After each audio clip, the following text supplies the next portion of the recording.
I am Michael, and I'm back to do a second dive into my old comic collection. I have another long box over here. I'm going to dig through it, see what I find. Hopefully, it'll be fun and entertaining. Alrighty. So, these are somewhat alphabetical, I think. It makes sense with the first one being Alpha Flight and all. Alrighty. So, we have one issue of Alpha Flight. Number 3 in a 4-issue limited series. I have no idea why I got that one. Amazing Spider-Man. Okay, I loved Spider-Man. He absolutely was and still is one of my favorite comic book heroes, obviously. And then this was during the 80's. So I have a couple in here that are kind of cool. I think we'll get to those in a minute. So we got the Return of the Sinister Six. I don't even know if these are in. Yeah, these are somewhat in order.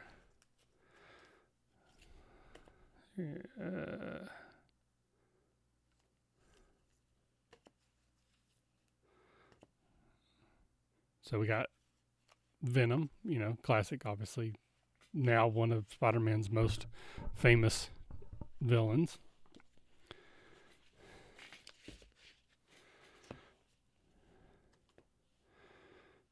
All right, the Avengers and Spider-Man, always a good time. Issue 350, fighting Doctor Doom, who, again, I'm a big Fantastic Four fan, so of course I'm going to love that. 2 copies.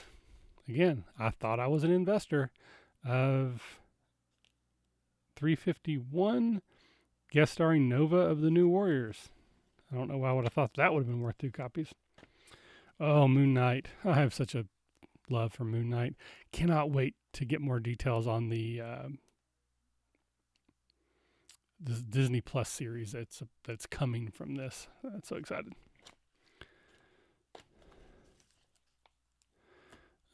Here we go. 361. I think this is the first appearance of Carnage, right? Pretty sure. And then 362, of course, Carnage and Venom versus Spider-Man. That comic could be anywhere from $5 to $400. I'm going to guess mine's closer to 5 because though it is boarded and bagged, it has not been kept in a very climate-controlled atmosphere. It's basically just been in my basement in my long box forever. Alrighty. So we got a reticular cover here. Spider-Man 365. Spider-Man annuals. All right, the official Marvel Index Guide to The Amazing Spider-Man. I have no idea what that is. All right, and then we get into my Avengers. I'm not like the biggest hit people guy. Yes, I am having a lot of fun digging through my old comics. I did one of these yesterday. I've got 4 boxes of comics, 2 long boxes and then 2 pretty short ones. I was a big collector in the 80's as a kid, and I haven't really looked at these in, I'm going to say 20 years or more, outside of like a very few specific things. Like I went and like dug out a particular comic, but just kind of dig through and see what I find, if there's anything that I remember or catches my eye, maybe find any jewels, diamonds in the rough, as they say. So looks like Avengers 177. I'm going to guess this is something I probably bought aftermarket because I think this was probably pre-80's. I was, again, a fan of the Avengers, so I probably went back through some comic book stores and got some of the older ones.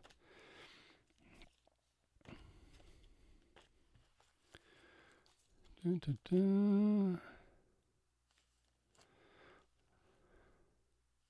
Who will lead the Avengers? All right, I don't even know who this dude is. So I know the rest of them, but creepy guy. Hopefully he wasn't the one picked.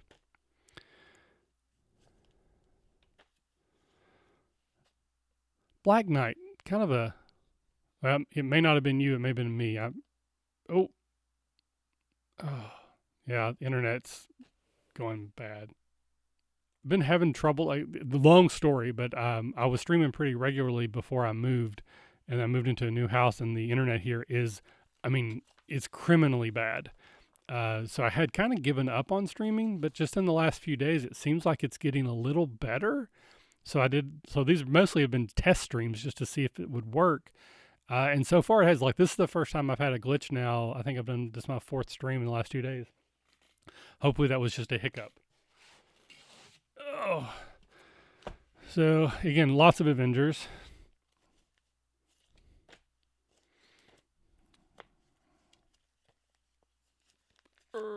Some of these. Oh, that stuck's together. Yeah. Yeah, it's pretty crazy. My wife works from home, and like we have to have good internet. I'm complaining again, but before we bought this house, I called the good internet company around here and asked them to very pointedly, can you make sure that you will service our house so that we can get good internet? And they're like, oh yeah, we service that address. And then we moved in, and guess what? They don't service this address. There's another street with the same name, but not the same numbers. And that's where they thought it was, and they do service there. I'm about a mile and a half away from the last tap point. So I have the worst internet in the world. Download speed's good. I mean, it's like 100, which is actually really good. My upload is probably like 7, and I'm red again, so probably no one's seeing this.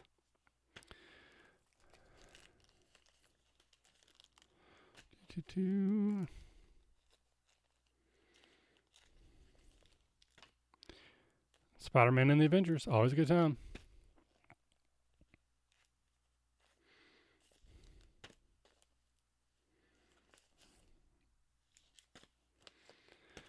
Oh.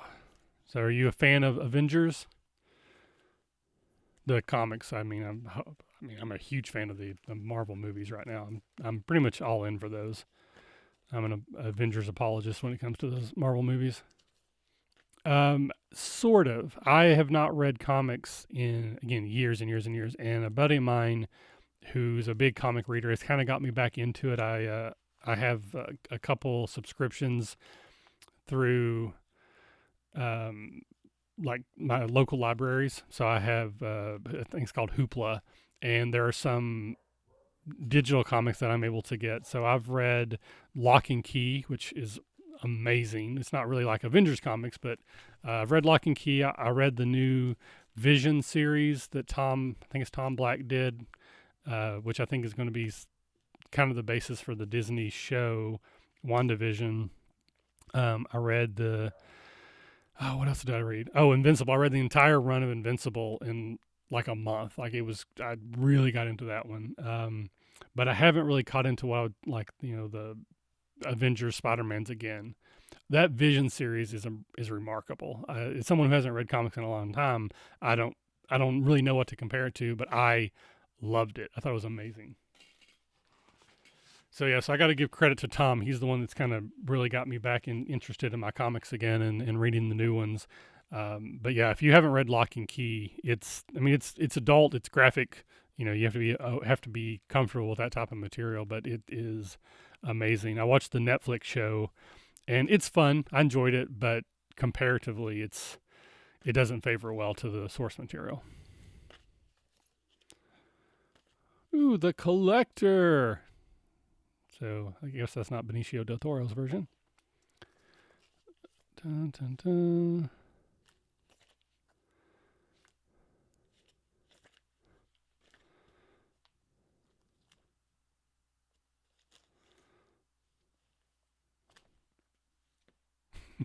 That's a funny one.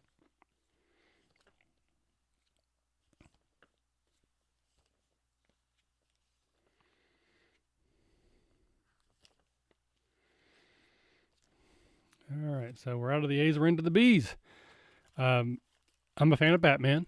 I really like his character, but I never was a big comic collector of his. I was more the TV show. Like I'm old enough that I watched the Adam West Batman show, not during the first run, but when I was a kid, it was on rerun all the time. Trying to think. Batman issue 500, also part of the Nightfall series, which is kind of cool. Just about dumped my entire box of comics. That'd been bad. So Batman versus Predator. I wonder who won. Club. That is a wow. I'll give you a wow. That's a wow. I don't remember what channel was on for me, but I mean, I watched it as a kid. You know, this had been 35 years ago, roughly or so. But I love those old Adam West. Um, I mean, I bet Batgirl on that show was probably my first awakening as a, as a going into puberty. Oh man, but as silly as that show is, I still love it. I try to get my kids to watch it, and they just can't. They can't sit through it. Cloak and Dagger. This is again. There's a show on Freeform. I don't know if it's going to last now that Marvel Studios is combined, but I actually really liked the TV show Cloak and Dagger. I thought they did a good job with it. All right, Daredevil. Was a fan of Daredevil. Didn't buy a lot of his comics, but I enjoyed them. Let's see here.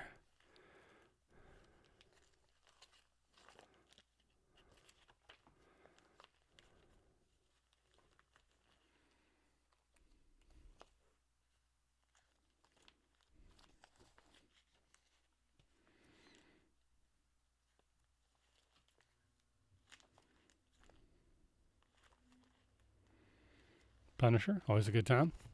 I'm going to try to make another stack so that I don't get all these to tip over.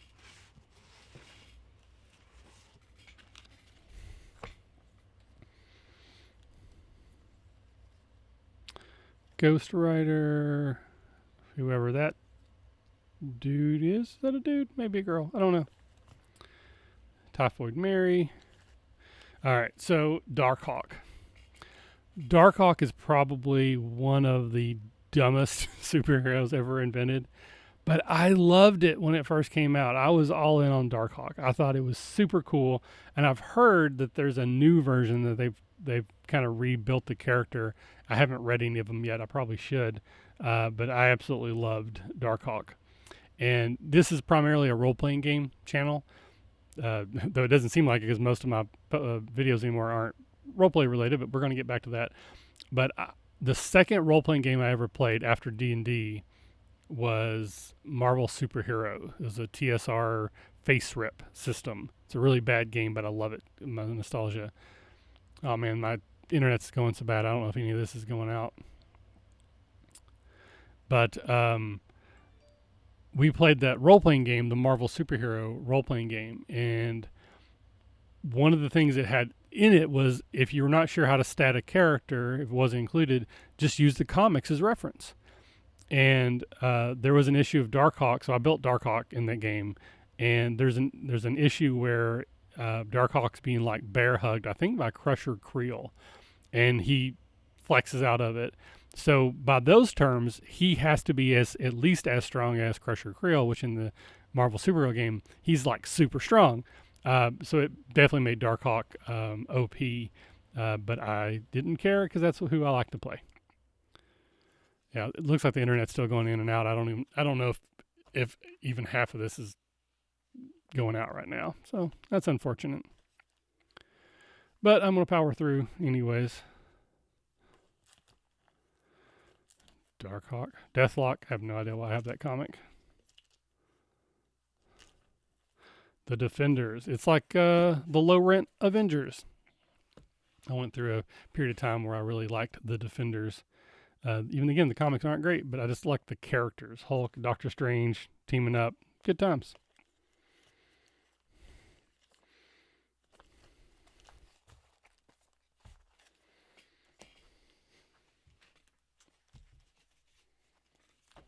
All right, we're about halfway through.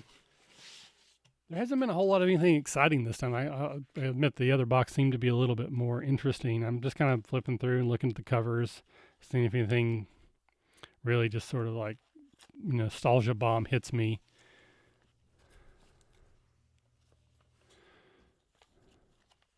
All right, so we got some more Batmans. This time it's the Detective Comics version.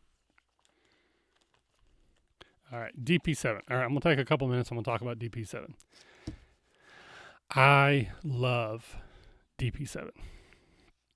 It's part of the new universe that came out in the 80s from Marvel. It was very short-lived. I think I have every single one of them.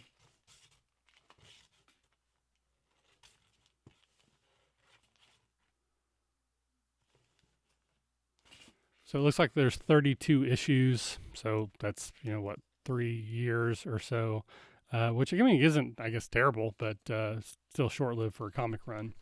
But the idea was that the new universe was kind of quote unquote a more realistic world where all of the heroes that you know from Marvel don't exist.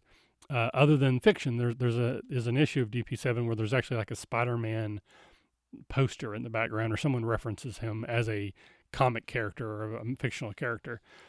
So DP7 stands for Displaced Paranormal, and there was 7 of them. Again, you can see from the cover, and these were just normal people that got hit with these like cosmic rays and gave them powers, and they formed like a little bit of a team.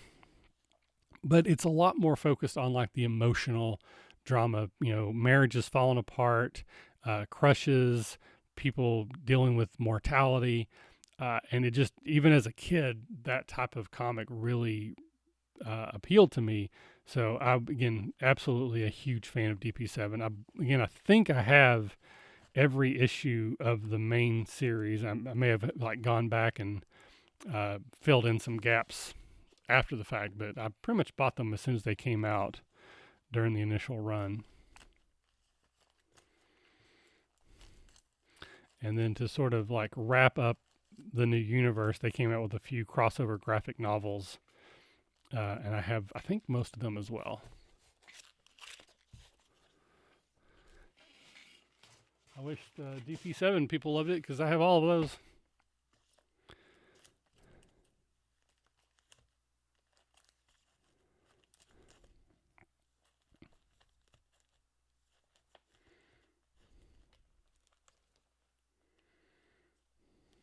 Ooh.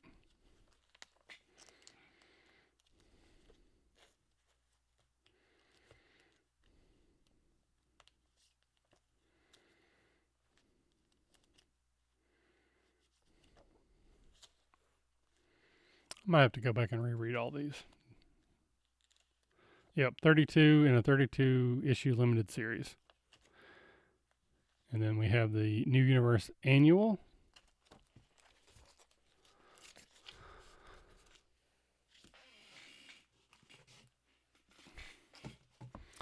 And then the Pit and War were graphic novels where they sort of wrapped everything up.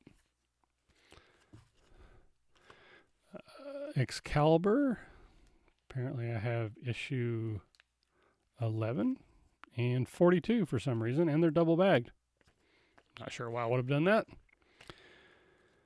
Then 45. A Random Firestorm. The Nuclear Man. Okay, I love Firestorm too. Yeah, the internet was really bad. I don't know if anything went out. I kept going because I wasn't going to have to try to figure out where I left off. You missed my speech on DP7, which is a comic that I love that no one else does, so you probably didn't miss a whole lot. So I have a Random Firestorm, the Nuclear Man. Again, back when I was a kid, there was a Justice League cartoon that came on. Like there was a whole bunch of them. There's like Challenge of the Super Friends, all that kind of good stuff. Firestorm was one of my favorite superheroes back then. So I probably picked this up just because of the nostalgia of that, because Firestorm was awesome. So we've got a couple issues of Ghost Rider, G.I. Joe and the Transformers, which I hear they're going to try to make a movie, because obviously they have the G.I. Joe franchise, they have the Transformers franchise. I hear they're trying to do the crossover G.I. Joe meets Transformers, which could be cool. Gru the Wanderer. Again, I have no idea how or why I've ever fell into these, but I always thought they were pretty funny. Specifically, there's a part where Gru takes on someone and beats them, and they say, "I yield," and he says, "Yes, but do you surrender?" And again, being like 10 years old, I thought that was just a height of comedy.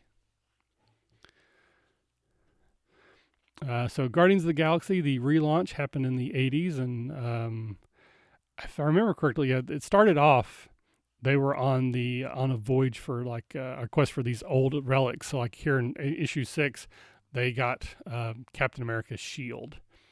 So this is obviously not the same version of the characters that we know from the movies. This is more of the old guard, but even I think this is Corvus Glaive, I believe. one of Thanos' children, but I'm not 100% sure on that. He looks like Squidward, anyways. I know there's a panel in here where they have it's the skeleton of Wolverine. It's just all the adamantium.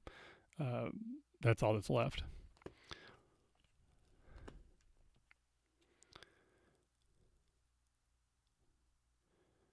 So I think it's Starhawk in the Guardians run. I think sometimes I get them confused, but I think it's Starhawk where whenever he dies, he goes back in time and then relives his life over and over and over again and makes small changes. So it's kind of like Groundhog's Day in a way, but it's his entire life, and they call him the one that knows because he pretty much knows what's going to happen because he's lived through it 1,000 times before. All right, I'm almost done. There's not a whole lot left. I'll finish this up. So some more Guardians. Ghost Rider of the Future.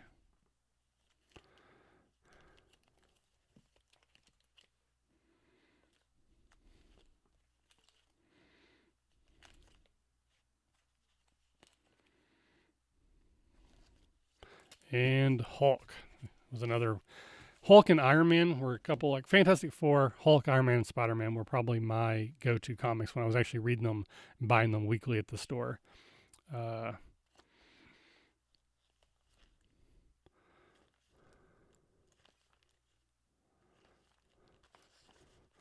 So I think this is one that might have like a little bit of value, nothing crazy, but is basically the merged Hulk where he was green but smart after having the Joe Hulk version and that whole run. I came in kind of after that.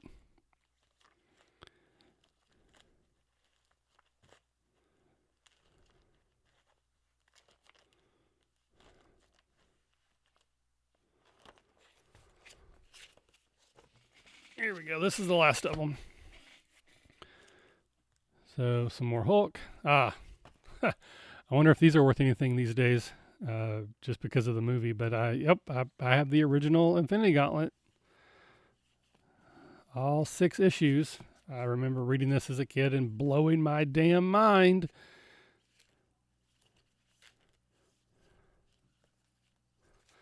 I'm gonna have to set those aside just to see if those actually have turned into be worth anything. Not that I would get rid of them, but just good to know. Iron Man. So there's one issue of Iron Man that still sticks with me to this day. I haven't read it again in 30 years, but I think he's fighting someone, I think called Ghost, maybe. And basically the character has the ability to make themselves incorporeal, and with a device, and they put that device on Tony and basically make him incorporeal with the idea that he would just eventually starve to death because he can't touch himself. He doesn't know he can't interact with anything. And I never read the other issue, so I don't actually know how he gets out of that one. That might be something for Comixology. I was always more of a Marvel kid than DC, even though I like Batman, I like Superman, love Green Lantern, love Flash. So I don't have very many Justice League comics at all. Here's some more New Universe. I'm sure I only bought this because it featured DP7, because again, I love DP7 unironically. I think it's great.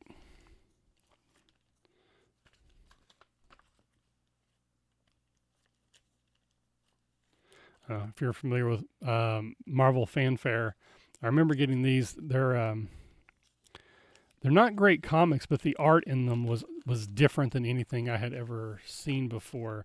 They're more, again, I'm not an artist, so I don't know how to explain it, but it's more like colorful. This is like inkjet printed versus, like the Kirby dots sort of thing. So probably current comics are more along these lines, but this seemed different, and it was like popping off the page more than the old comics I would read.